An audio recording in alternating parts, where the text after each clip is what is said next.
Hello दोस्तों, स्वागत है मेरे YouTube channel maths with Satish में। आज हम लोग संख्या पद्धति की प्रश्नावली 1.3 देखेंगे क्लास 9 की। पहला क्वेश्चन है, निम्नलिखित भिन्नों को दशमलव रूप में लिखिए और बताइए कि प्रत्येक का दशमलव प्रसार किस प्रकार का है। तो फर्स्ट क्वेश्चन 36/100 बराबर। अब इसको हम 100 से भाग देंगे। तो सबसे पहले 100 से भाग देने पर 36 लिखेंगे, दशमलव लगा के एक जीरो बढ़ा लेंगे। 100 का मतलब 100 को 360 से डिवाइड करेंगे तो 303, फिर आपका शेषफल बचेगा 60, फिर एक जीरो बढ़ाएंगे, फिर 100 का 100 गुणे 6 600 डिवाइड हो जाएगा। यहाँ पर आप देख रहे हैं लास्ट में जिसका शेषफल शून्य हो जा रहा है, तो जिनका शेषफल शून्य हो जाता है उनका दशमलव प्रसार शांत हो जाता है। तीसरा क्वेश्चन 4/1/8। तो इसको सबसे पहले भिन्न बदलेंगे, तो 8 का गुणा 4 से करेंगे, 8 चौक 32 और एक 33/8 हो गया। अब 8 का भाग हम लोग 33 से देंगे, तो 8 चौक 32, 4, 3 से 2 घटाए 1, 10 में 8 गए 2, 0, फिर 8 एकम 8, फिर 8 दूनी 16, 8 45 भाग देंगे। तो यहाँ पर भी आप देख रहे हैं कि शेषफल शून्य हो गया है, अतः इसका दशमलव प्रसार शांत है। अब पहले का चौथा क्वेश्चन 3/13 बराबर। 13 का हम 3 से भाग देंगे तो दशमलव लगाएंगे, एक जीरो बढ़ाएंगे, 13 दूना 26, 2 हो गया, 10 में 6 घटाया 4, फिर एक जीरो बढ़ाया, 13 39, फिर एक बचा, फिर जीरो से भाग दिया जीरो, फिर 10 लिखा, फिर जीरो बढ़ाया, 13 7 91, फिर 9 बचा, फिर दशमलव जीरो बढ़ाया, 13 6 78, फिर एक जीरो बढ़ाया 120, 13 9 117, तो लास्ट में देखिए 30 बच रहा है। 30 फिर हम लोग यहाँ शुरू से स्टार्ट कर देंगे 30 से। तो इसमें देखिएगा, तो जिन संख्या में फिर से पुनरावृत्ति हो जाएगी 2 3 0 7 6 9, तो जिन संख्या में भागफल में अंकों का एक पुनरावृत्ति खंड प्राप्त होता है, मतलब इस संख्या के पुनः फिर यही संख्या प्राप्त हो जाएगी, इसलिए यह प्रसार अनवांछनीय आवर्ती मतलब नॉन टर्मिनेटिंग रिकरिंग कहलाता है। दूसरा दिया हुआ है 1/7 बराबर 0.142857। इसका हम लोगों को मान निकालना 2/7, 3/7, 4/7, 5/7, 6/7 का दशमलव प्रसार होता है। तो क्या करना है, हम 2/7 है तो 2/7 को हम लोग लिख सकते हैं 2 गुणे 1/7, तो 2 गुणे जो 1/7 का मान है वो 0.142857। इस बार का मतलब है कि ये संख्या बार बार रिपीट हो रही है। अब 2 से हम लोग गुणा कर देंगे, तो 2 7 14, 2 5 10 और 11, 2 8 16 और 1 17, 2 2 4 और 1 5, 2 चौको 8, 2 एकम 2।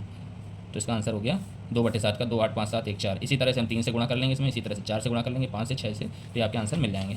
अब तीसरे का पहला 0.6 के ऊपर बार को P/Q के रूप में व्यक्त करना है। तो इसका करने का तरीका ये है, मान लेंगे कि x बराबर हो जाएगा आपका 0.6 बार। तो x बराबर जो 6 का बार लिखा है, इसका मतलब है 6 बार बार रिपीट हो रहा है, तो हम लिख लेंगे 0.666 dash dash dash up to infinite 1 हो गया। तो हम क्या करेंगे, एक संख्या पर बार लगा है तो दोनों पक्षों में हम 10 से गुणा करेंगे, तो दोनों पक्षों में मैंने 10 से गुणा कर दिया, तो x का 10 में गुणा करा 10x हो गया, इसमें 10 से गुणा करेंगे तो 6.66 हो जाएगा, फिर 10x। अब आप ये देख रहे हैं 6.66 को हम लोग लिख सकते हैं 6 + 0.666, ये समीकरण 2 हो गया। अब समीकरण 1 का मान समीकरण 2 में रखने पर देख रहे हैं कि x बराबर हमारा 0.666 दे रखा है, तो इसकी जगह हम लोग x रख सकते हैं, तो हमने x की जगह x रख दिया। x को हम लोगों ने 10 का x से घटा देंगे, 10x में से x घटाएंगे 9x बराबर 6 हो गया, x बराबर आपका 6/9 हो गया, तो 3 दूना 6 और 3 3 9, 2/3 आपका ये उत्तर हो गया। अब तीसरे का दूसरा क्वेश्चन, आपको 0.47 को P/Q के रूप में बदलना। 0.47 है, 7 के ऊपर बार लगा, इसका मतलब 7 हमारा बार बार रिपीट हो रहा है। फिर हम मान लेंगे x बराबर 0.4777 रिपीट हो रहा है, इसको समीकरण 1 मान लिया। दोनों पक्षों में 10 का गुणा करने पर, तो दोनों पक्षों में हम लोगों ने 10 का गुणा किया, 10x हो गया, 4.777 हो गया, समीकरण 2 हो गया।